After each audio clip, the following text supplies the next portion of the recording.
Buenos días, bienvenidos. Mi nombre es Santiago González y voy a ser el conductor de la presentación de esta obra. Pero antes doy paso a Ismael Aguilera, que es el editor del libro. Hola, buenas tardes. Soy Ismael Aguilera y tengo el privilegio de ser el editor de Samuel Domínguez y de su saga de fantasía Caminos de Huerta, de la que aquí tenemos ya la segunda parte por fin. Antes que nada, pues quería agradeceros la asistencia a esta presentación. La verdad es que nos encantaría poder estar allí desde Platero Editorial, que es la editorial que publica Samuel, pero claro, ir a Canarias es complicado y bueno, pero siempre nos gusta, pues, si es posible, tener una pequeña presencia, pues, con un vídeo o con cualquier detallito para que nuestros autores se sientan también acompañados, ¿no?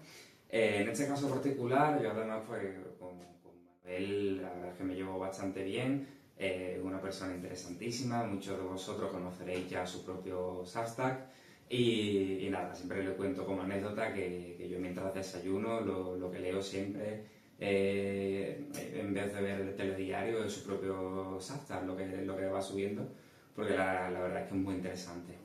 Y nada, nosotros, Platero Editorial, lo voy a presentar un poquito, muy breve. Somos una editorial independiente, ubicada en Tomares, un pueblo cerca de Sevilla, que nos centramos sobre todo en autores nobles y en nuevas voces, en intentar que si realmente la palabra literaria de los autores es interesante, que no importe tanto que hayan publicado antes o el número de redes sociales que tengan, todo este tipo de cuestiones, ¿no? Sino que nos centramos más en la calidad literaria de gente nueva, aunque también tenemos autores más consagrados, ¿no?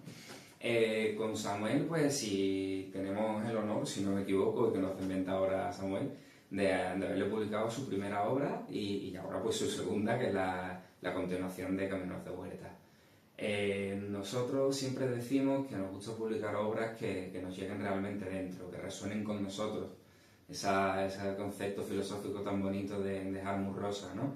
Que la resonancia es aquello que nos hace sentir el instante, sentir el momento y olvidarnos un poquito de toda la prisa que hay en la sociedad ahora, de la aceleración constante y centrarnos en el momento, como si fuera una especie de haiku, ¿no? Caminos de Huerta en ese sentido es una obra única, es una obra que plantea unos matices muy concretos y muy bonitos que engrandecen todo el universo que crea Samuel, porque es una fantasía que no se centra solamente en una creación de mundo, un sistema de magia, un sistema de fantasía propio, que lo hace, sino que todo eso lo utiliza con un porqué muy claro, que es el reflexionar sobre ciertas cuestiones filosóficas y sobre ciertas cuestiones humanas que son comunes a todos nosotros, que realmente tienen mucho alcance y que elaboran muy bien. Aunque para mí hay dos cosas esenciales dentro de este binomio, ¿no? De estas dos novelas, que además las he comentado con Samuel, que son, en primer lugar, el capítulo de inicio de ambos libros, sobre todo del primero. Del primero yo recuerdo decirle a Samuel que era uno de los mejores inicios que había leído, y con el segundo, que ya os contará Samuel algún detallito de cómo vino, pero es también una cuestión muy interesante cómo lo hace. Y la segunda es la creación de personajes. Caminos de Huerta tienen personajes que son muy carismáticos, son únicos y que realmente te encariñas con ellos. Yo no podré olvidar ni olvidaré a Janito, a tío Juan, al padre que los acompaña y a muchos más personajes. Así que nada, sin enrollarme mucho más, os dejo con Samuel, os dejo que disfrutéis y nada, quedamos a la espera de saber qué os parece la novela y qué os parece el cierre de esta saga. Muchas gracias, adiós. Hola. Aplauso.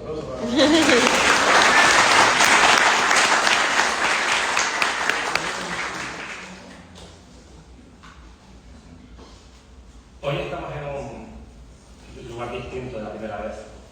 Estamos en la biblioteca de las Canarias, que normal es un templo al silencio, es un templo del silencio. Pero hoy se rompe esta norma con todos ustedes de testigos.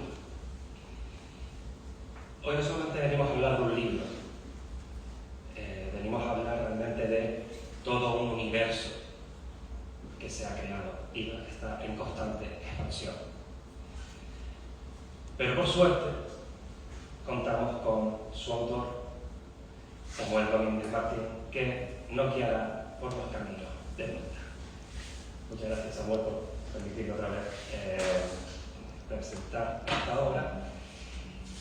Bienvenidos a todos, es un auténtico honor estar aquí, acompañado del doctor Samuel Domínguez, presentando Caminos de Vuelta 2, El Paraíso de los Leves.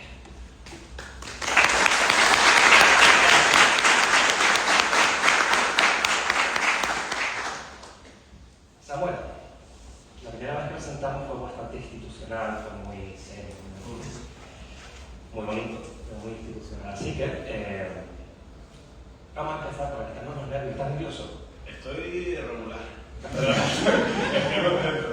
A mí, siempre que veo todas las caras juntas de diferentes universos de mi vida, me gusta un montón. Así que, antes de decirte gracias por venir a todos.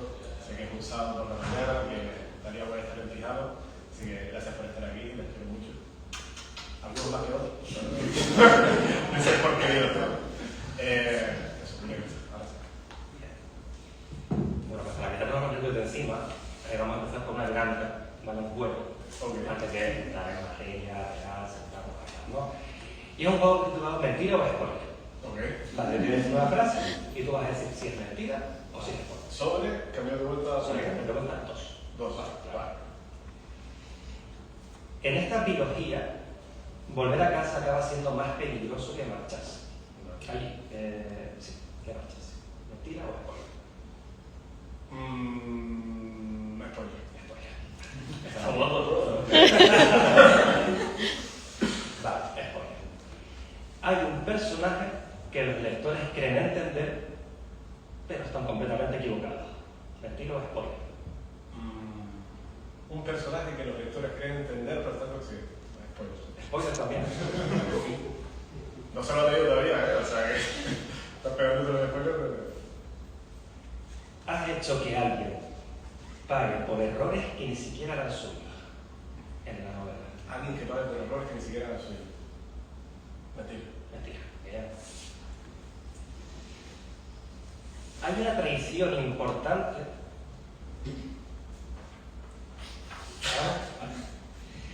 Hay una traición importante que algunos van a justificar, lectores, Sí. y otros no te la van a perdonar. ¿Mentira o spoiler? Spoiler, sí. Ha quedado regular la novela. Uno de los personajes aparentemente secundarios termina sosteniendo buena parte del sentido de la vida. Spoiler también. A ver si no es mentira. En el cierre de Caminos de Vuelta importa más lo que se pierde que lo que se conquista. ¿Qué piensas? Mentira. Mentira. Hay al menos una revelación que obliga a releer mentalmente cosas del primer libro. Le compramos una vez y nos manda deberes, ¿sí? Lo dijo Pedro una vez. ¿Le has negado deliberadamente a algún personaje el final que el lector querría? Spoiler. Hay una escena en este libro que escribiste sabiendo que le iba a doler al lector. Spoiler. Venga, vamos con la última. El verdadero antagonista de la saga no es una persona, sino una idea. Spoiler. Pues nada, ya para la novela. Una tierra. Qué guay esto, ¿sabes? ¿Te gustaba? Me gustaba. Para analizar un poquito. Venga, vamos a empezar con lo importante. Saber. Esta ya está en la calle.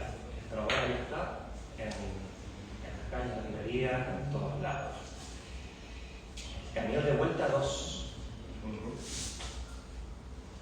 ¿Cuánto de Samuel Domínguez Martín hay en esta segunda parte? ¿Hay más que en la primera?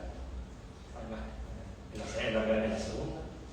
Te diría como que la primera parte es más humana, o sea, quienes lo hayan leído ya se habrán dado cuenta como que es ese tránsito humano llegando a la fantasía, ¿no? O sea, que la primera parte, si tuviera que ver más Samuel Domínguez, no, si tuviese que ver más Samuel, porque Samuel Domínguez es el autor, ¿verdad?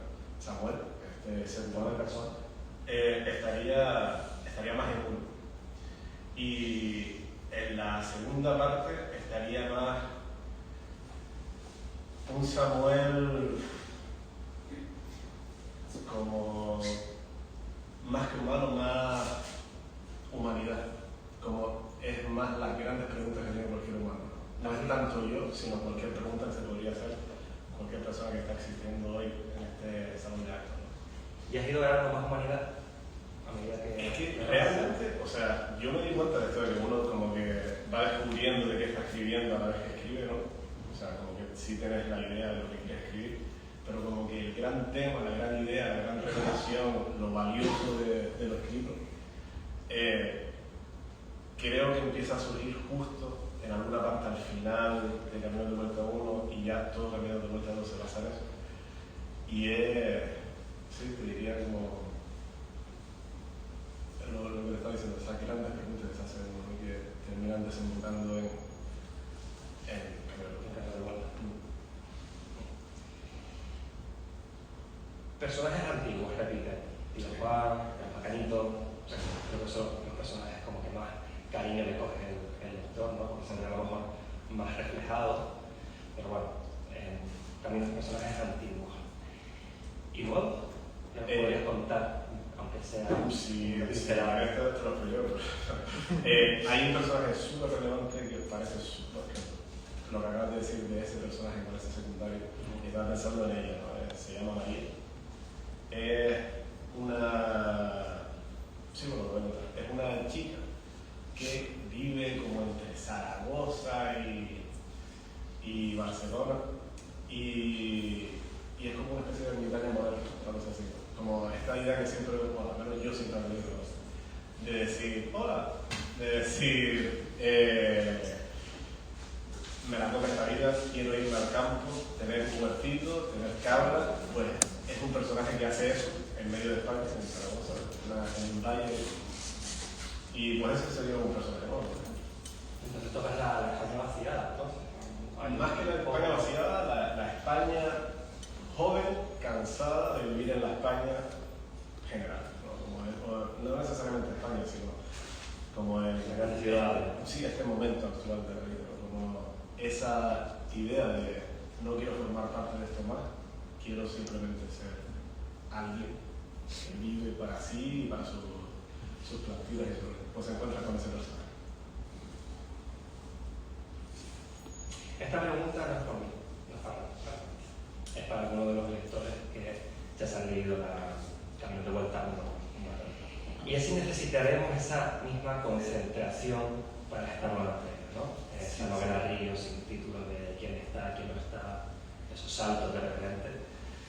Se debe mantener esa concentración de saber dónde está, concentrarse en Sí, una parte. sí. Y te digo, te dijiste antes lo de los mandos de ver, y eso la primera vez que me lo dijo Pedro, que dijo el escritor que te manda de ver.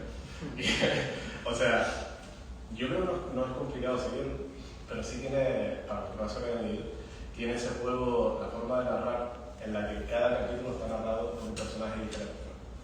¿Qué pasa? Eso lo hacen otros autores. George Martin lo hace, George R.R. Martin, con Canción de Hielo y Fuego, por ejemplo. Pero en Camino de Vuelta no se pone el qué personaje está narrando. O sea, tienes que tú saber, por el estilo, por la forma de hablar, de lo que está hablando, en qué contexto está, qué personaje está narrando en esa parte de la historia. Y eso hay gente que lo ama, o gente que lo odia, en plan, me está volviendo loco, tuve que volver para atrás, o gente que dice, yo esto es la polla porque me mantiene súper conectado y lo pillé súper rápido, que este es Canito, que este es Lucía, ¿verdad? Va a ser igual. Tuve una pequeña tentación de decir, porque había gente que decía, porque me molestaba, de decir, y si la segunda parte pongo los títulos, ¿verdad? Y lo vi como una forma de medio traición a la idea de la novela, digo, si ya está así, la trilogía ya está completa, vamos a seguir el juego. Sí, porque si no, como romperlo con la idea. final. Simplemente puede ser un manual de instrucciones para entrar, ¿sabes? Entonces falta toda su familia. Sí. Pero tienes que estudiar. En el live te monté una pregunta que es el tema de la portada del primer libro.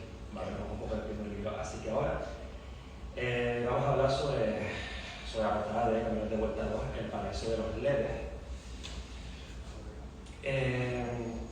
Vuelve a ser una portada que cobra sentido al final, como la primera parte. Sí.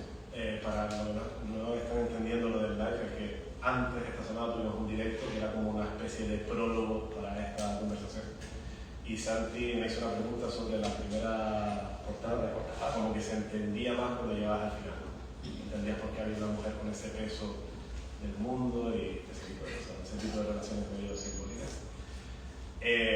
Yo creo que sí, que luego pasa lo mismo con la segunda portada. O sea, ahí hay un ser femenino que está comiéndose alma, que van como grácilmente así hacia ella, sin poner ninguna resistencia. Y ahora estoy miradero sobre esto. Hablé sobre eso, sí, si quieres pero me gustaría hablar más. ¿En qué te basaste? ¿En alguna religión en particular? Sí, ¿verdad? Sí, lo dije también en la presentación de Caminos de Vuelta 1, que esta escena no está basada en el budismo, pero lo que es mucha de la magia, mucho de la lógica del universo, la lógica cósmica, mitológica, está basada en el budismo. Claro. Espíritus hambrientos, esto del samsara, los diferentes reinos de reencarnación, ¿no? Y como eso pues conjuga con la fantasía.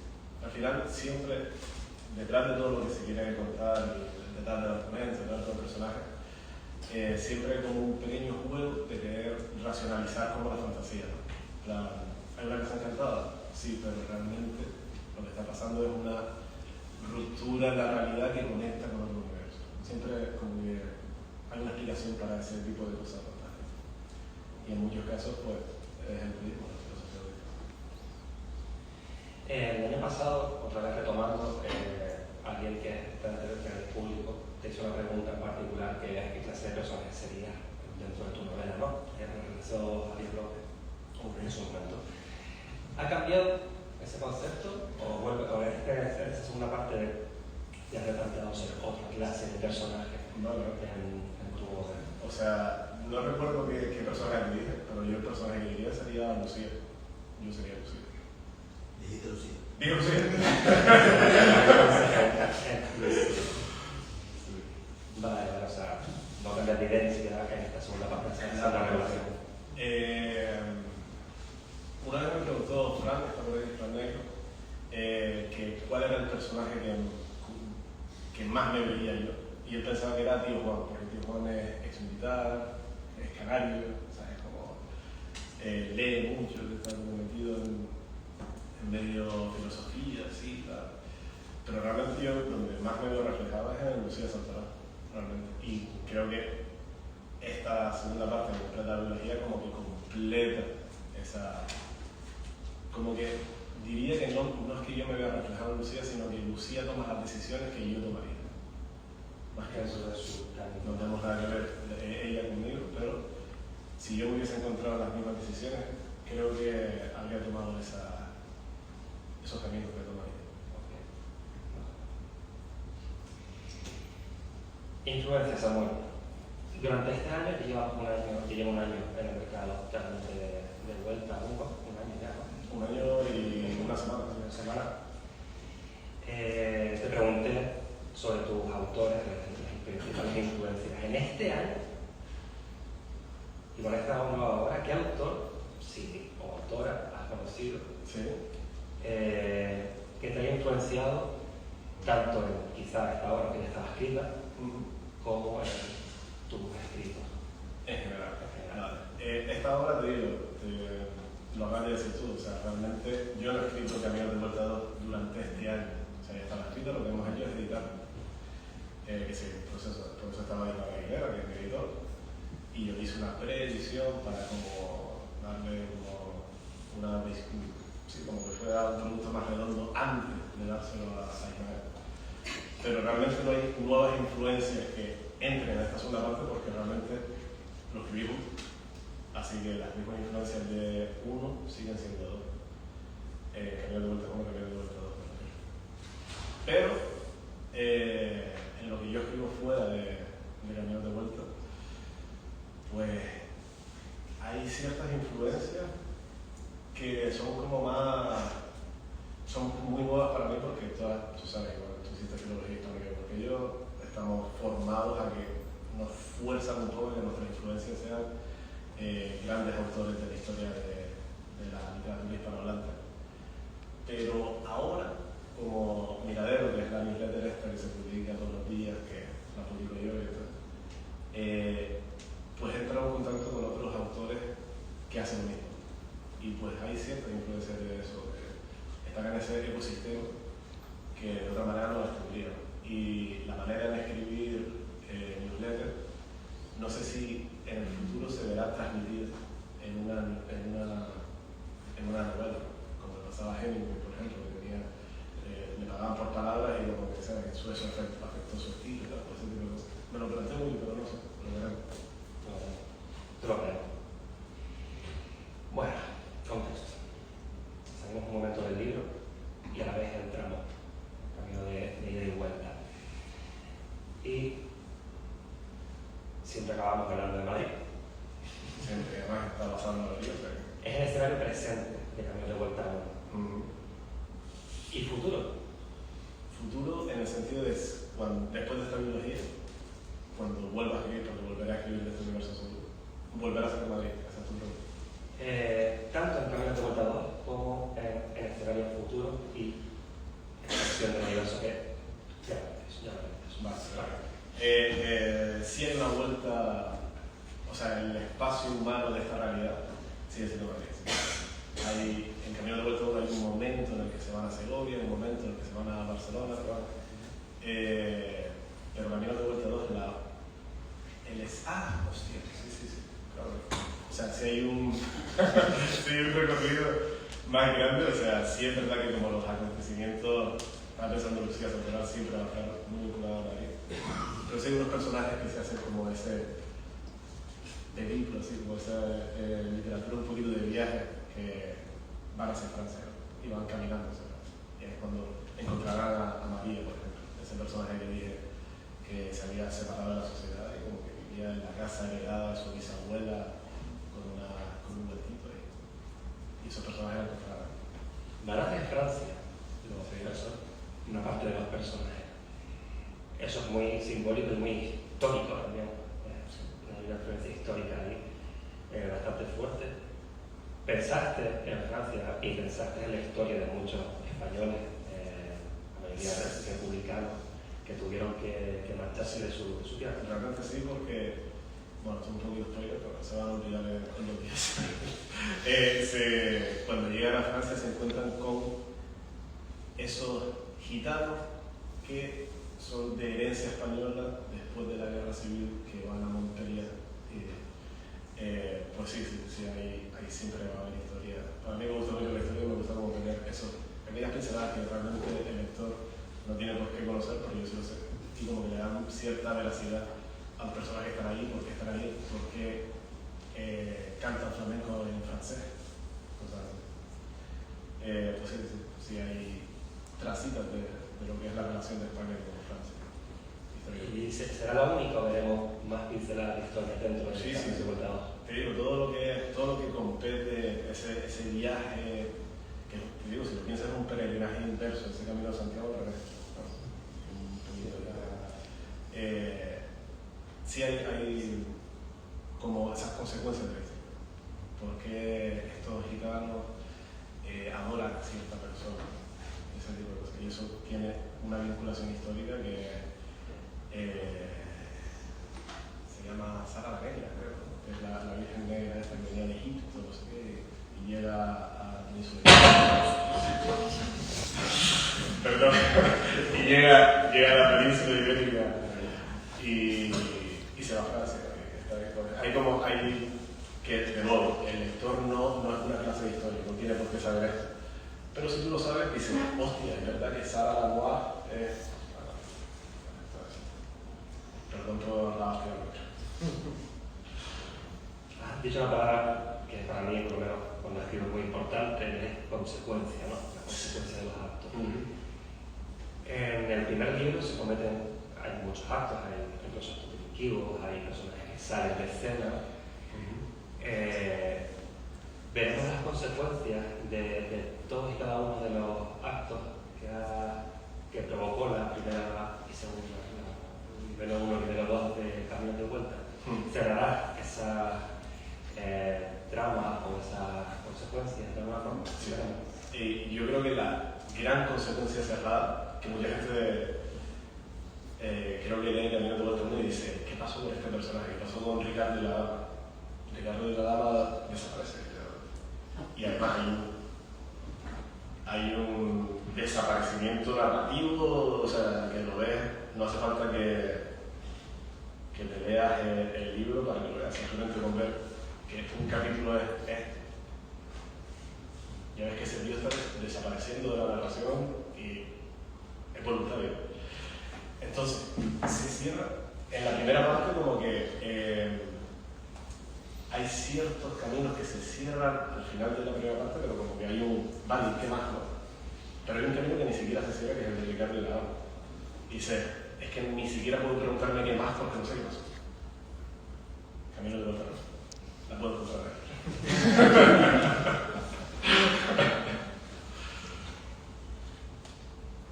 Universos expandidos y en constante expansión, porque ya no solo es una historia, una biología publicada de forma tradicional. Newsletter. Tenemos la expansión de... Espera. Acabas de decir newsletter. Vale, por Santi también escribe una newsletter, pero él es retrasado mental y dice bitácora de no sé qué cosa. Él escribe una newsletter, yo escribo una bitácora. Es lo mismo, pero él es un pedazo. No somos iguales. Estamos publicando esa expansión del universo. Y además, Es que, ¿dónde lo estoy publicando? mira, que se puede suscribir cuando quiera. Bueno, ¿Es interesante o qué? eso Está grabado. Esa expansión que ya no solamente afecta a personajes de forma indirecta, porque se nombra en el miradero, esa expansión con otro nombre, antes antes de la alma, con personajes que están creando más, creando el universo con las consecuencias del libro. Además con la novedad de que el lector puede participar en la creación de este universo, que me parece súper interesante. ¿Tiene fecha límite? ¿Tienes un deadline con eso? ¿Tienes un aquí? No. Y lo que se refiere de Santi es lo de la newsletter, para el que no lo sepa, todos los días mando un correo diario, pues hay dos correos semanales que son antes de rendir el alma, que es una serie de ficción escrita y bueno, pero que está dentro del universo de Caminos de Vuelta. Sucede en Madrid también, y la diferencia es que los lectores crean a los personajes y al final de cada capítulo deciden qué hacen los personajes, ¿no? Entonces, las dos historias suceden simultáneamente, se cruzan muy sutilmente, pero no sé cuándo va a terminar antes de rendir el alma. Es como ese... Esta historia alternativa, historia que ocurre a la vez, ¿no? ¿Te gustaría verla también en físico? ¿O es algo que se tiene que quedar en la o sea, lo que tiene, si se hace físico, se hará físico en algún momento. Pero no es como decir, ojalá que antes de rendir el alma. O sea, el propósito, la belleza de antes de rendir el alma es que sea presente y que los lectores puedan colaborar con eso, ¿no? Si yo lo imprimo, es como el historial de todas esas decisiones y todos esos lectores que han colaborado, pero el valor, lo hermoso es ver que de repente un lector dice, pues tu personaje, bueno, el personaje este, ahora le falta una pierna, a Alma le falta una pierna. O sea, porque alguien dijo que me falta una pierna porque estuvo en los atentados de Madrid, de tal, no sé qué. Pues eso es lo que es, ¿sabes? Construir la historia entre todos. ¿En un futuro estará en un libro? Desde luego que sí, seguro que sí. Pero no es como el objetivo. Ahora mismo está en audiolibro, por ejemplo, está narrado por Jennifer McNamara y está genial, todavía activo. Sí, sí, así pueden participar, terminar de todos los miércoles y... ¿Miércoles y? No. Miércoles y sábado. Miércoles y sábado. Vamos a la pregunta. No, si se apaga, pues ya puede ser. Pero está por todos lados, ¿sabes? La imagen de la foto. Vamos con una mirada más crítica de la novela, ¿vale?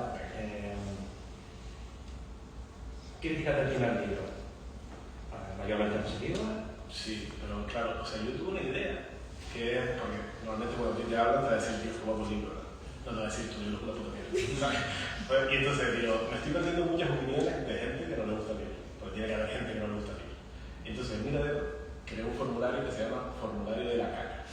Y es un formulario anónimo para que entras ahí y me das tu opinión honesta de la novela. Y aún así, hay gente como que, hay dos personas que escriben, y como que dicen, no, pues una de las cosas es lo de los narradores, por ejemplo, no, chacho, te vuelves loco, tal, no sé qué, y después termina, pero escribe muy bien, así, y es una persona súper guay, y no se me nombre nada, sigue siendo horario, pero, o sea, que al final yo entiendo que la gente, si hasta cuando le digo, tío, que hagas de mi madre, que está bien,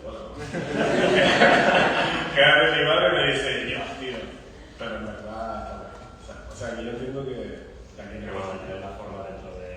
O sea, no te voy a decir tu primera propiedad, aunque piense una mierda, sino que puede ser confuso, puede tener un ritmo distinto a lo que estamos acostumbrados. Nadie lo dice bien sobre mí, ni va escrito por ningún lado.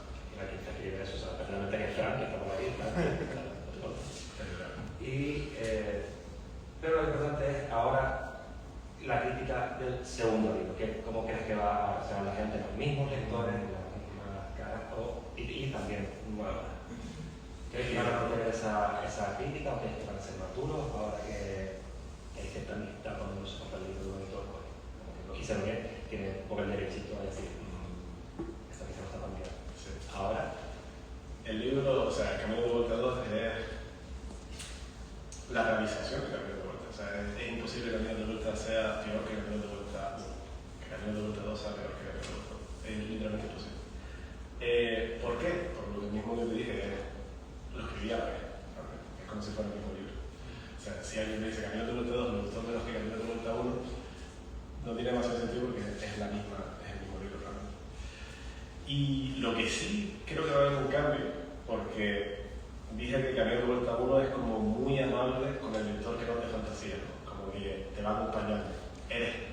Sigues las voces de esos humanos que dicen, coño, en esta realidad está pasando, bueno, en Madrid están pasando cosas raras, ¿no? Y vas descubriendo esa fantasía junto con los personajes, como muy amable. Creo que la segunda parte ya es el acompañamiento total, pero les va a gustar más a los auténticos frikis de fantasía que esperan esa fantasía épica, esas peleas, el ser los dragones, pues ahí están los dragones. aquí no somos. Ahora, Siempre está bien. Es un cierre, es una biología que además se escribió junta y ahora se ha cortado, pero ya se cierra esta historia. La historia que empezó con un suturador que decidió tomar un camino más difícil, ¿no? Y eso provocó unas consecuencias. Aparte de Antes de rendir el alma, ¿quieres dejarlo así ya cerrado?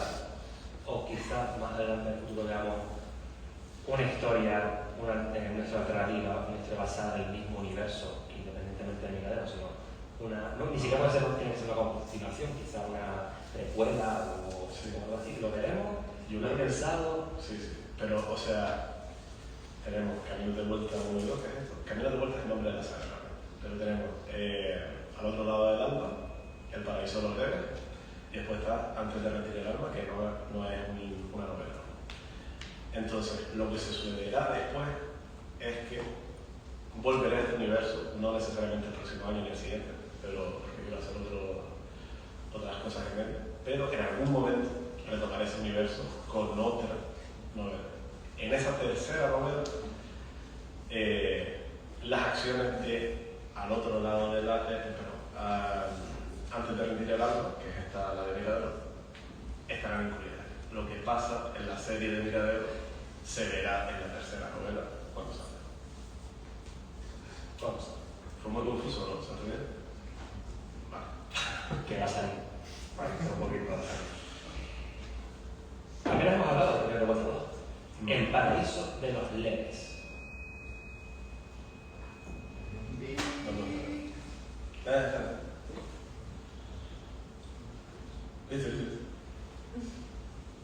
El paraíso de los leves.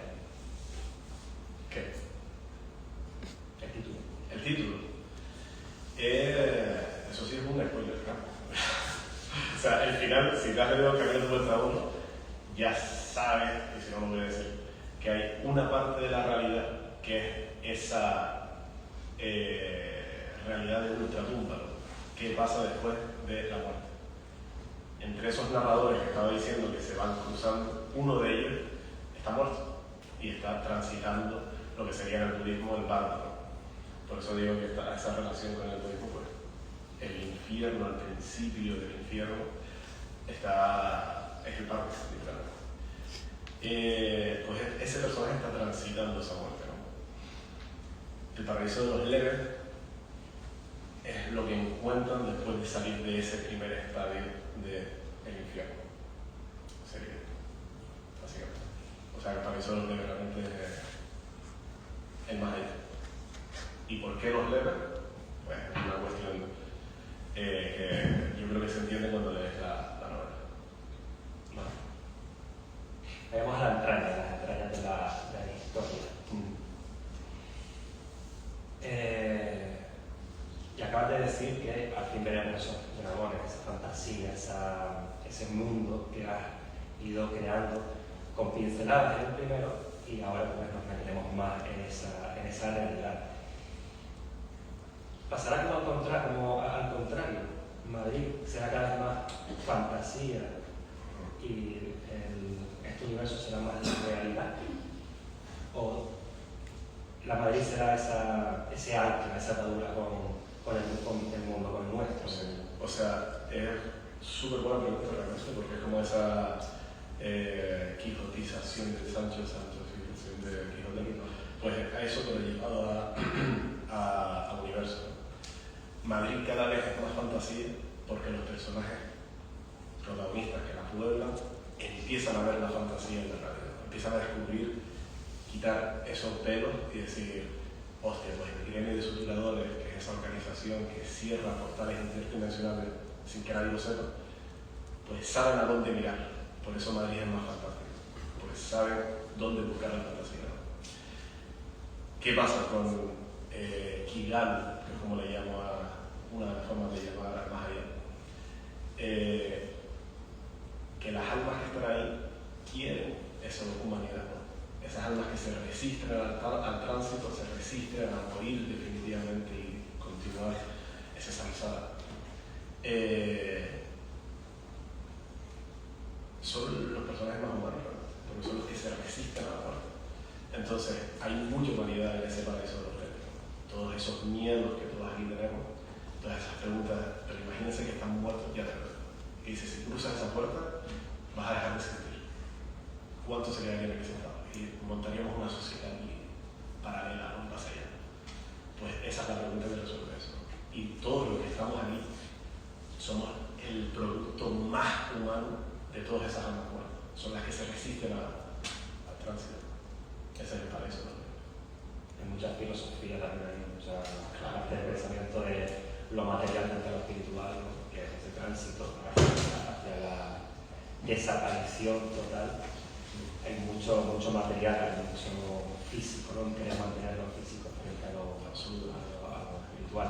Es un pensamiento bastante, aparte de ser budista, también veo una religión muy católica, ¿veremos alguna religión oficial de los personajes? Porque van un choque de religiones, de pensamiento sobre todo. Hay un ligerísimo choque, en plan, creo que lo hay, creo que sí, que hay un personaje que es monje, que es padre Aureliano, ya sale en Cañón de Voltaire, es uno de mis personajes favoritos. Así que la religión como tal está encarnada en ese monje que sale de su convento porque dice, ¿cómo esto es posible? ¿Cómo que esto está pasando? Y yo no sé de qué va eso, ¿no? Entonces la religión explícitamente está encarnada en el padre Aureliano y en esa pérdida de, no de fe, sino cuestionamiento de la fe, de decir, vale, en toda mi teología, ¿cómo introducimos esto? ¿Cómo introducimos que haya portales que pues, viene a resolver como esa crisis de fe absoluta de un monje jerónimo? Que por cierto, los monjes jerónimos son la última orden que queda en España y actualmente quedan 6 monjes jerónimos en el mundo. Pues Padre Aureliano es uno de esos que sale del convento.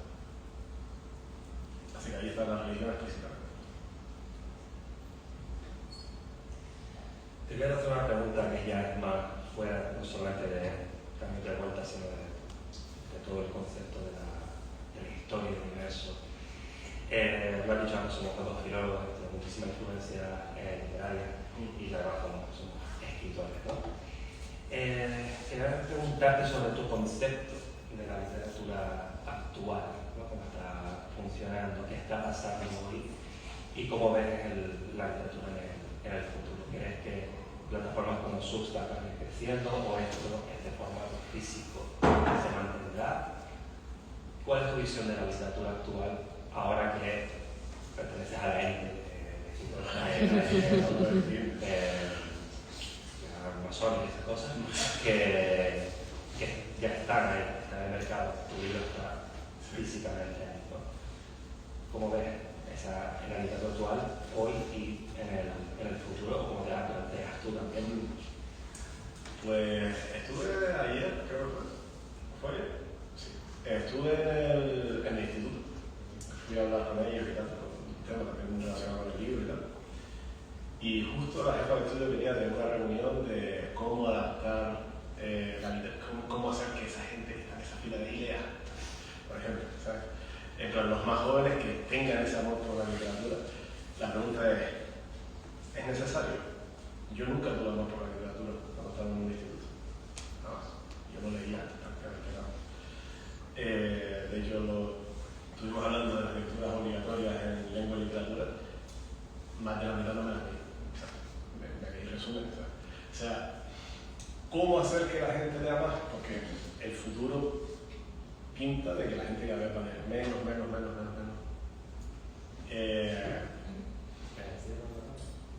Sí, aquí en el cable.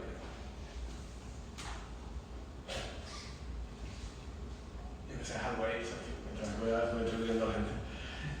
Decía que mientras sigamos insistiendo en que la gente lea y le pongas un libro en la boca y se lo aprendes así, lo que vas a conseguir es que nadie quiera coger un libro en su vida jamás, y menos un adolescente. Y creo que lo más lógico es como dejar a la gente que haga lo que sea. O sea, escribe algo bueno que a la gente le guste, no se lo meta ¿sabes? En una librería. Entonces, el futuro de la literatura será el futuro que nos merecemos. Que nos merecemos los lectores y los escritores. El futuro que hemos construido. Ya está. No sé cómo será, pero va a cambiar muchas cosas. Y lo que decía del instituto era que la jefa de estudio estaba diciendo que estaban intentando hacer como un rollo multimodal, de que a la vez que lees, te pones un audio y a la vez tienes un vídeo y tal, un rollo así, un laberinto creativo así como para engañar a la gente y decir, lee el libro. Pero bueno, si funciona, pues mira, adelante. Con dibujo. Coño de gente bajando la rama.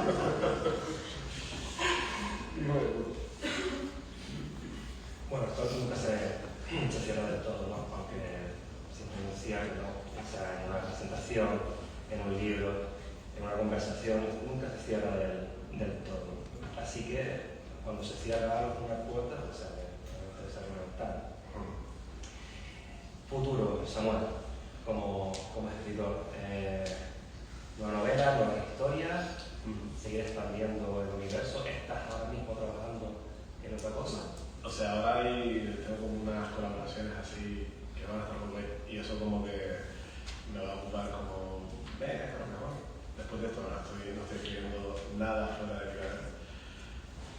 Pues después de un mes y algo, pues ya me podré poner con el proyecto de la siguiente novela, que no será en este universo. O sea, pero ya lo estás pensando, ya tienes una sí, idea, tienes el concepto en la cabeza y vamos a marcarlo, ¿no? O sea, tengo que hacer como esa selección. Tengo unas cosas que me gustaría escribir y decidir cuál es la elegida para trabajar con ella y trabajar pues, tú sabes cómo es eso va a llevar mucho tiempo y como ahora pues estar seguro de que es la que va a hacer eso. Lo veremos, estoy seguro, pero tampoco es un momento porque es el momento de que hemos preguntado el paraíso de los leves.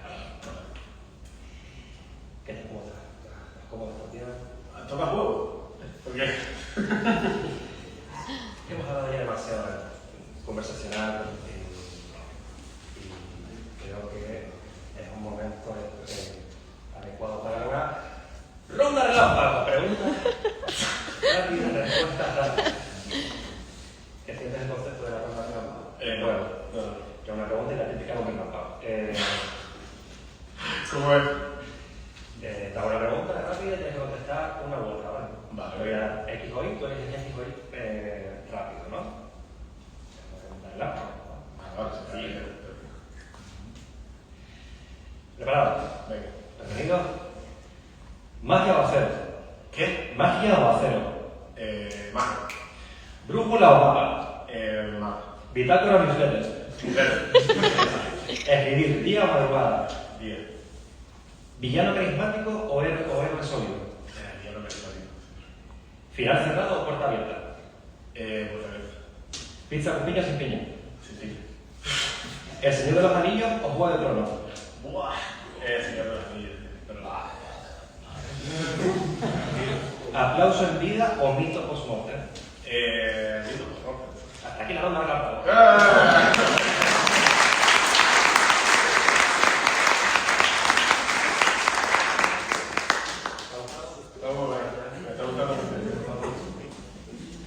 Bueno, ya hace unos días, una semana, unos días, lancé preguntas a las redes, ¿no? Que si alguien quería preguntarle algo desde Instagram o desde Substack, y algunos me contestaron, ¿vale? Algunos están aquí, en caso no sé si prefieren que sea anónimo o digo los nombres. A mí. ¿Tú no quieres saber? ¿De los nombres? Anónimo.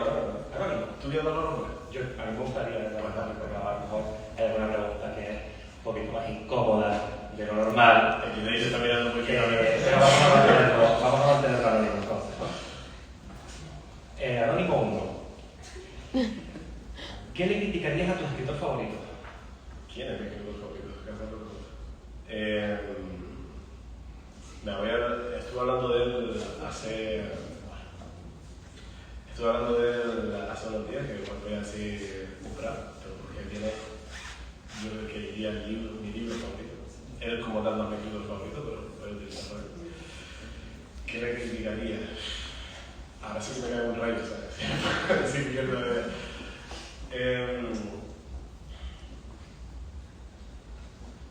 Habla mucho de.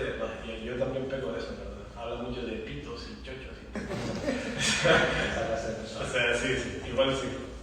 Y hay veces como que puede, porque yo soy un pibito y tal, pero si es un pureta que es un poco. Yo criticaría eso, dejar de hablar de falta. Anónima 2 pregunta. Las veces que estás caminando y aparecen los destellos que luego transformas en contenido para la newsletter, ¿con el libro ocurre exactamente igual o es un segmento distinto? Es un poco proceso creativo. O sea, dices la ideación, cuando te diga algo y tú lo apuntas y tal. Sí, cualquier cosa. Lo mismo que te da para una historia de newsletter, pues te da para una historia de novela, o de capítulo, o de personajes, o de estructura de trama. Sí, aunque la isla con quizás sea más directo. Directo, no sé qué es eso. Vale. Son buenos escritos, nosotros como escritores. Anónimo 1, 2, 3. Morning routine. ¡Hostia! Eso se me estaba obsesionado con eso, tío. Lo voy a hacer todo. Morning routine. Ahora mismo es que, tío, cuando. Primero, si estoy en partida tengo una rutina. Si estoy viajando, empieza a dibujarse. Si estoy en Canarias, ese de dibujarse empieza como a tomar como una forma y después se deshace. O sea, ahora mismo morning routine, Rutina mañana. es súper difuso, tío. Qué bueno eres esquivando, ¿eh? Qué bueno eres. Algún día va a pasar. 1, 2, 3. Anónimo 4. La plata te la comes cuando te sientas en el nada. Anónimo 5. Tu novela parte de una biología pensada de la fantasía humana. ¿Hubo algún momento clave, un punto de quiebre que te impulsó a escribirla? Y en ese juego, con tantos estereotipos de género, ¿qué es lo que realmente cambia a Samuel a lo largo de la historia? De la historia de la novela, dices. Sí. Vale, o sea, repíteme la pregunta, por favor, porque es rarísimo. Tu novela parte de una biología pensada desde la fantasía humana. Sí. ¿Hubo algún momento clave, un punto de quiebre que te impulsó a escribirla? Y en ese juego, con tantos estereotipos de género, ¿qué es lo que realmente cambia a Samuel a lo largo de la historia? Vale. El momento de quiebre realmente, y se ve en el prólogo de la primera parte, yo empecé a escribir Caminos de Vuelta cuando estaba haciendo el máster de escritura creativa en la universidad, en la Complutense.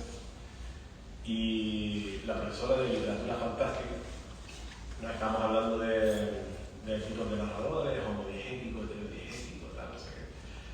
Y nos dijo, el narrador en primera persona, el problema que tiene es que tácitamente le están diciendo al lector que ese personaje sobrevive. Como que al final de las aventuras le sale bien, porque te lo puede contar, te lo está contando él, ¿no? Y dije, eso es mentira.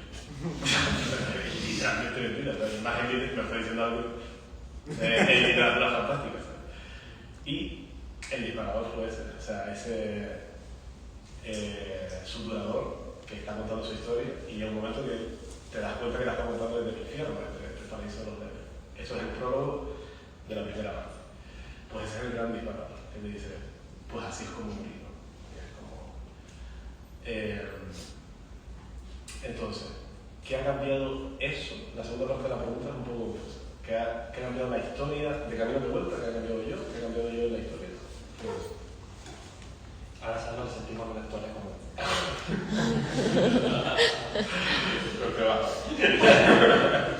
Y en ese juego con tantos estereotipos de género, Sí. ¿qué es lo que realmente cambia Samuel a lo largo de la historia? Si has cambiado, supongo, eso decir. Yo he cambiado como ¿Cuánto persona. ha cambiado Samuel? Vale. Pues como escritor un montón. Como escritor una pasada y no es un secreto. El Camino de Vuelta 1 sobre todo se nota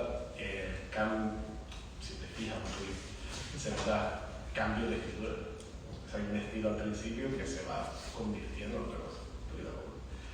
Y de hecho, lo que dije antes de la preedición de la segunda parte es precisamente como para paliar eso, como que sea todo más homogéneo. Así que como escritor, un montón. Porque sí había escrito proyectos de novela antes, he escrito muchos relatos antes, muchas cosas antes, pero novela terminada, de decir, en fin, acabo de terminar una novela, es esto. Así que esto realmente es un campo de prueba de muchas cosas. Y es un aclimatarse al aula de la literatura y más que de la literatura, de la novela, como formato. ¿Sabes? Así que hay un montón de cambio como profesional. Personal, pues también. Sobre todo con lo que decía del camino de Lucía, ¿no? La decisión final que toma Lucía es como, claro, es que yo haría eso, ¿verdad? ¿Sabes? Y es lo que define a un humano de verdad, ¿sabes? Y decir, súper poderoso, ¿sabes? Y eso lo descubrí pues escribiendo ese final para Lucía. Bueno, antes de... Lo descubrí de mí mismo también. Lo combinamos sin problema. Antes de dar paso, como la última vez decimos, si alguien quiere hacer una pregunta, por mi parte, una última pregunta. Venga. ¿Nos va a gustar ahora? Sí. Sí, tu ganador. Tío, si les gusta Camino de Vuelta, lo dirán. Les tiene que gustar Camino de Vuelta. O sea, porque es la consecución natural. Como ese Camino de Vuelta termina en el punto más álgido y es como ¡ah! Pues Camino de Vuelta es como hacer ¡ah! Y sí es como ese rollo. Son muchos ¡ah! Son un montón de ¡ah! No sé si son como 60 capítulos de ¡ah! Salen simios también, qué guay. Salen simios también, Pues ya saben, Camino de Vuelta 2 en Paraíso en Leder, ya está a la venta. Pueden comprarlo. Quieren comprarlas más, pero antes, ¿alguna pregunta del público? ¿Alguien quiere preguntar alguna cosa al autor de la novela, del libro? Tenemos uno aquí, los hay otro allí. Yo quería preguntarte si ahora que vas a escribir otra cosa y tal, ¿dirías mantenerte dentro de la fantasía o piensas pivotar hacia otro género? Realmente, como yo, se supone que como el tema de marketing de escritores y tal, deberías escribir solo el mismo género siempre, como que no quieres confundir a tus lectores y tal. Pero a mí no me gusta eso demasiado. Y de hecho, si tú ves que no de vuelta, empieza como un thriller realmente. Y de repente se convierte en una novela de fantasía urbana. Y ahora es una fantasía épica realmente. Como que ahí no me parece para nada inteligente, literariamente, tú ponerte tu corchete de escribo género fantástico. Así que lo siguiente que voy a escribir seguro que va a tener más de cosas de esas. Pero en qué modelo no lo sé. O sea, quizás eso es una novela histórica y meterle fantasía o cosas así. Seguramente voy a hacer un híbrido de porque me divierte, me parece más atractivo. Vale, y otra cosita muy pequeña. Todas las que quiero ver. Dijiste que tu novela preferida era una de Paco Umbral, ¿no? Sí. ¿Es Mortal y Rosa? Es más nervioso. Sí, lo hago. Ni que lo digas, Mortal y Rosa. Si se tiene que comprar un libro hoy, no se compre este. Cómprese Mortal y Rosa. Sinceramente. Antes de pasar al siguiente, para los que está viendo de Substack, un saludo, que hemos saludado a la gente de Substack del directo. Puedes también hacer preguntas desde Substack, ¿vale? Estoy aquí pendientes, si quieren preguntar cualquier cosita de ahí, las leo en el ¿vale? No sé si ya se había respondido, pero ¿se puede leer el segundo libro sin haber leído el primero? Los deberes del semestre pasado son para este también. Vale, soy contigo, o sea, me lo voy a leer dos, así que para ti. Sí, es bello. Mira, gracias. Que el primer capítulo es el capítulo 50. O sea, ni siquiera se empieza en el capítulo 1, sino que sigue la misma numeración de Camino de Vuelta 1. O sea, igual te vas a dar cuenta tú solo si ves 50 de que algo de ¿Alguien más? ¿Se animan? ¿Alguna preguntita? ¿No? Morgan Brutingo. Pero casi. En verdad tenía tres preguntas. Una de Camino de Vuelta, otra de Miradero y otra a nivel personal. Vale. Pero voy a intentar hacerlas todas lo más breve posible. Pero Camino de Vuelta dices que no influyó la opinión acerca de cómo ibas a cambiar los capítulos y la manera de narrarse, me alegro mucho. Pero quería saber si del público y de tus amigos influyó alguna opinión a lo largo del año que modificase de alguna manera la historia, por mínima que sea. No, o sea, pero cuando escribes o haces cualquier tipo de cosa en público y recibes críticas, tienes que filtrarla de quién te lo está diciendo, qué background tiene esa persona como para decirte eso, y lo más importante es, si te dice algo que resuena con algo que tú ya has pensado, probablemente esa persona tiene razón. Entonces, una de las cosas que sí sabía que se podía solucionar en esta segunda parte, alguien me lo había dicho, ¿sabes? Como en plan, pero tú vas a hacer esto.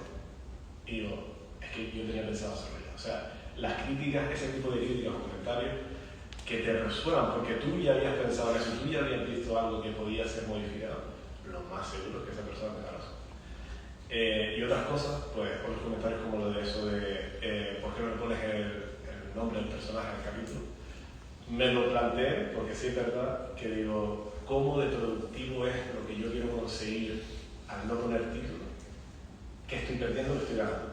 Estoy perdiendo la atención de algunos, o la confusión, estoy ganando la confusión de algunos lectores. ¿Qué estoy ganando si mantengo esa confusión? Y en ese balance, todas las críticas que recibo, hago ese balance. Y en ese balance dije, no, sigue apostando por esa ligera confusión que tiene una intención narrativa, que tiene una intención casi estratégica también. Con respecto a Miradero, aunque sé que es parte de ti, pero una de las cosas que más ha mirado de ti es el tema de tener que escribir a diario, ¿no? Yo por la mañana. Entonces, quería preguntarte, que por eso lo de la morning routine, No sé. es un ritual Sí. que tú no podrías perderte para poder escribir por las mañanas, porque sé que muchas veces incluso hemos estado de fiesta, y te has escapado, ¿no? De alguna manera a seguir escribiendo, ¿no? Si hay algún ritual o alguna mecánica que no podrías perderte para seguir escribiendo, cabrón, la fiesta. Te digo que, y tú lo sabes, o sea, lo que dicen, que he estado de fiesta y me he ido a un lado a ponerme a escribir y decir, esto tiene que salir mañana. Todo borracho perdido. Por ejemplo, iba a leer. Ya lo sabes. Ya, yo no he visto llegar a casa. Cuando era chico, que la pobre. ¿Qué le estaba diciendo, David? El tema de la morning routine y el favorito. Un ritual, no hay ningún ritual. El único ritual que hay es saber que lo tienes que hacer. O sea, no es que lo tienes que hacer, es como que es incuestionable ya. Por eso no tengo que hacer como OM y entrar ni nada. Es como, sé que esto se tiene que hacer, buscaré la forma de hacerlo. Y es lo que decía Viktor Frankl de si tienes un porqué, encuentras un cómo. Yo tengo un porqué muy claro y ese es como el morning routine definitivo, es saber tú por qué quieres conseguir, por qué lo quieres, y todo, vas a buscar la forma, te vas a apartar de la fiesta, te vas a quedar despierto 2 horas más. Ese es el truco. Gracias, hermano. Última, de estos friquismos ya, pero en el primer camino de vuelta se veía como muy poquito de los números romanos, ¿no? Que entraban en ese mundo de fantasía, que no lo hablaba. Siempre me encantó como esa gorgona con los labios cruzados y tal, como esa manera de imaginar.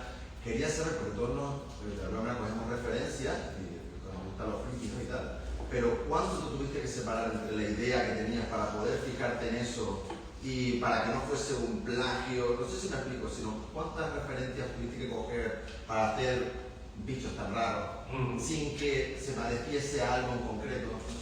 Sí, total. O sea, y de hecho, durante la creación de la novela, me pregunté eso. Y tuve que hacer como una especie de teoría de la construcción de monstruos, que es como cómo existen los monstruos en arte, ¿no? Súper interesante. Y es como, y lo tengo apuntado, casi como si fuera un medio tratado, ¿sabes? No me acuerdo ahora, pero todos esos sistemas de crear algo que es ajeno a ti, que es quitarle cosas, ponerle cosas, y este tipo de categorías. Pues me quedé como mis propias categorías de 1, 2, 3 sesiones de escritura, como pensando en eso, cómo puedo crear los monstruos. Y así lo fui haciendo. Pues, por ejemplo, una de lo que acabas de decir, de esa gorgona que tiene los labios cruzados, eso traía dentro de la categoría de adición. En vez de tener los labios, tiene todo. Pues así es como empiezo a crear monstruos, ¿sabes? Como, fijándome en esas propias categorías, como que estuve haciendo. Pero al final muy complicado como no crear cosas parecidas a otra persona. O sea, es que son cosas limitadas. O sea, si creas una araña gigante, vas a pensar, al menos yo pensaría en ella araña de Señor de los Anillos. O sea, si tienes un titán, pensaría, pues, siempre es una. Pero pudiste hacerlo, te lo doy ahí como un voto a favor, que pudiste hacerlo jugar como imaginario, ¿no? Eso fue interesante. ilustrado. Tío, pues, Para camino de vuelta. me lo dijo Ismael Aguilar, lo del bestiario ilustrado se va a hacer seguro. Pero cuando haga como una aniversario de 10 años, 5 años de camino de vuelta, versión ilustrada, va a estar eso seguro, bestiario.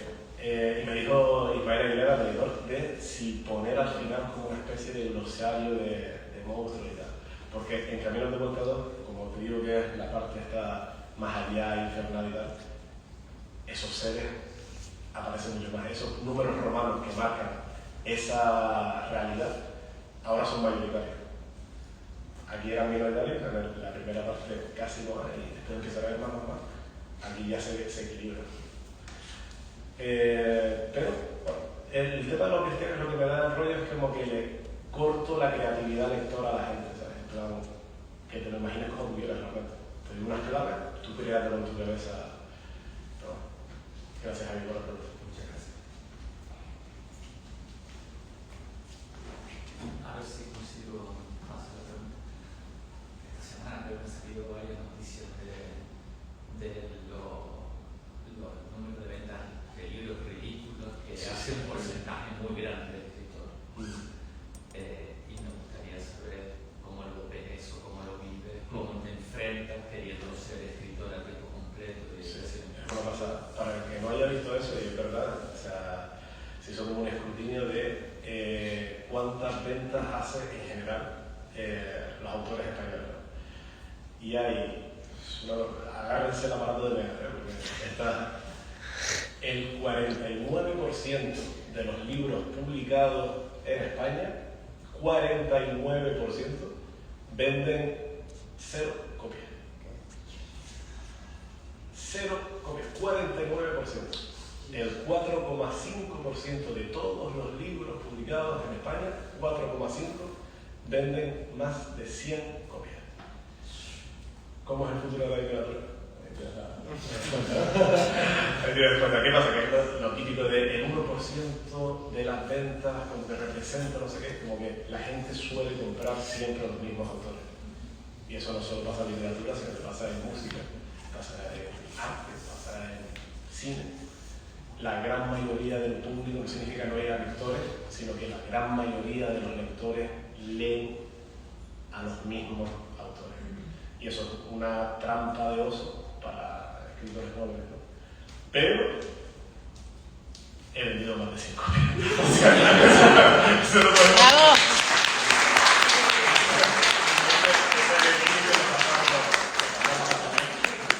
Y así que puedo decir que al menos dentro de España estamos bastante por encima de ese 4,5% de autores que venden más de 100 copias. Así que estamos haciendo bien. Gracias por la pregunta, amiga. Más preguntas. Una nueva pregunta. Gracias, Luis. Un poquito controvertida. ¿Cómo ves el tema de la IA dentro de la literatura?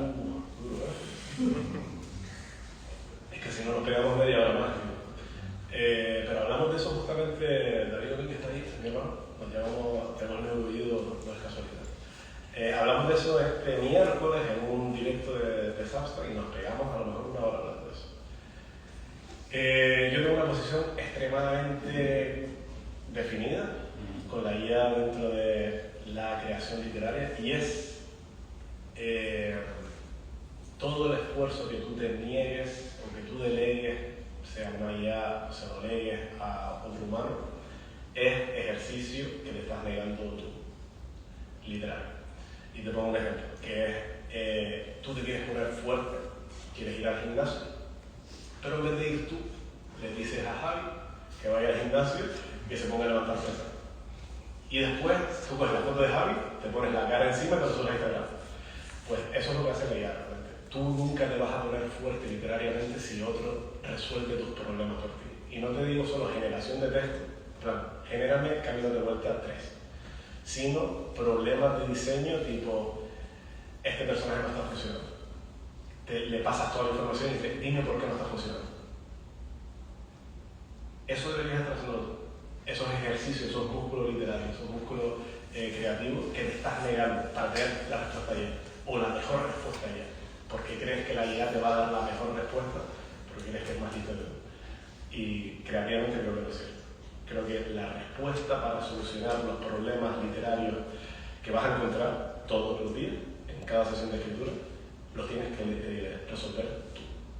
A la IA no se le pregunta nada, se le pregunta cuál es la hora de México para publicar el post de mañana. Pero en temas de creación literaria, cada tarea que delegas es un desarrollo literario que te estás privando tú mismo. Esa es mi posición. Pero que cada uno haga lo que le salga de los buenos. O sea, no necesito que la gente haga crear una escuela que vamos a hacer peregrinaje a Santo Domingo. Pero yo lo que voy a hacer es eso, porque creo que es lo que tiene sentido. Y hay autores de literatura que dicen sí, pero puedes corregir y te da una visión diferente y tal. Bueno, puedes hacer tú también, puedes tener un editor. En fin. Pero eso, que en mi caso, ni ahora ni en el futuro, la IA me va a ayudar a resolver problemas, estrategias y diseño de cualquier sector literario. Gracias por verlo. Y a nivel artístico, si lo tuyo es literario y no estás ahí, pero te puedo preguntar si la portada está hecha por inteligencia artificial. No, o sea, la portada la hizo Federico Rivero, que es argentino. Y sí es verdad que, bueno, ya es imposible, por ejemplo, la IA en generación de imágenes, yo sí la utilizo en Miradero. En Miradero, que son estos posts de diario, tienen como una miniatura que ilustra como un poquito de qué es el post y tal. Esas imágenes sí las hago como IA, ¿por qué? Porque yo soy escritor, no soy ilustrador. Por eso, si alguien fuese ilustrador y quisiese la IA, podría llegar a escribir sus cosas, no ser escritor, y su arte, si puede hacer. Claro. Sí, o sea, yo hablo desde la posición de escritor que no usa IA para escribir. Si eres ilustrador, lo suyo sería no utilizar IA para ilustrar. Si eres director de cine, lo utilizaría para resolver tus problemas de dirección. O sea, depende de cuál es tu profesión, cuál es tu pasión, pues no legar ese trabajo que tienes que hacer, que se supone que es lo que te apasiona, a otra persona. Pero en el caso de Miradero, por ejemplo, y eso no es ningún secreto, ¿no? Que te vistió y te hizo el trabajo más o menos dentro de lo que es. O sea, el apartado gráfico de Miradero está enteramente hecho con IA. Sí. Marcos. Un detalle para resolver problemas y para identificar tampoco. ¿Para identificar qué? ¿Problemas? No. Y prefiero, es que te digo, yo sé que es tentador porque dices, vale, puedes sacar una obra mucho más perfecta. Y a lo mejor esta no es la obra que tiene que salir así de perfecta. Esos errores que yo cometo y que yo publico me son más valiosos que resueltos por alguien que no soy yo. Porque quizás los voy a ver y en una obra futura sí voy a ser yo capaz de identificar esos problemas que no identifique. Lo que está claro es que si alguien los identifica por mí, yo no voy a ser capaz de identificarlo en el futuro, porque alguien ya delegué esa responsabilidad a otra persona. Así que prefiero un texto que tiene un error a un texto que un error que he cometido yo, a un texto que no tiene errores porque no me he dado la posibilidad de ser la autoridad absoluta de ese texto, ¿no? Y aprender de ello.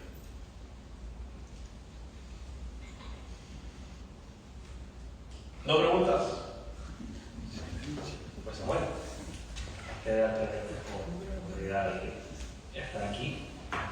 Como siempre, sería un pequeña parte del texto, de la novela.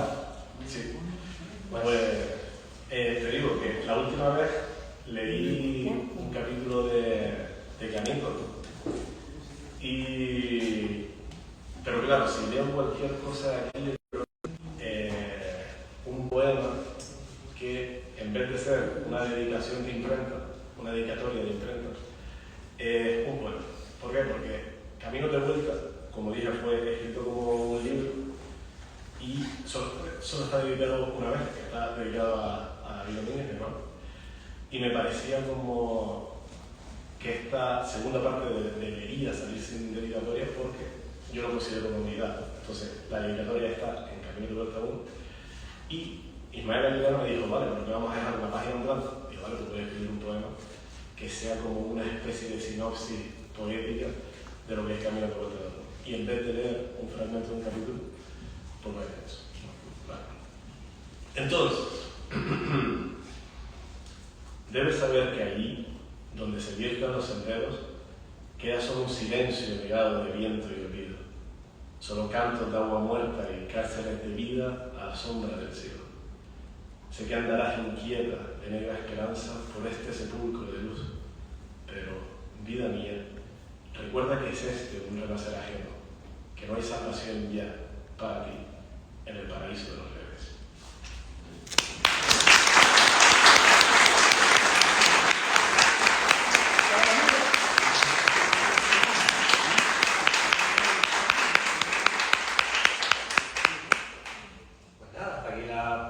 Espero que le hayan disfrutado. Samuel, increíble presentación, ¿no? Muy bueno, por ejemplo. Así que nada, ahora a disfrutar de la novela, que la pueden comprar aquí mismo, y a disfrutar de la lectura. Muchísimas gracias por acudir a todos. Muchas gracias. ¡Bravo!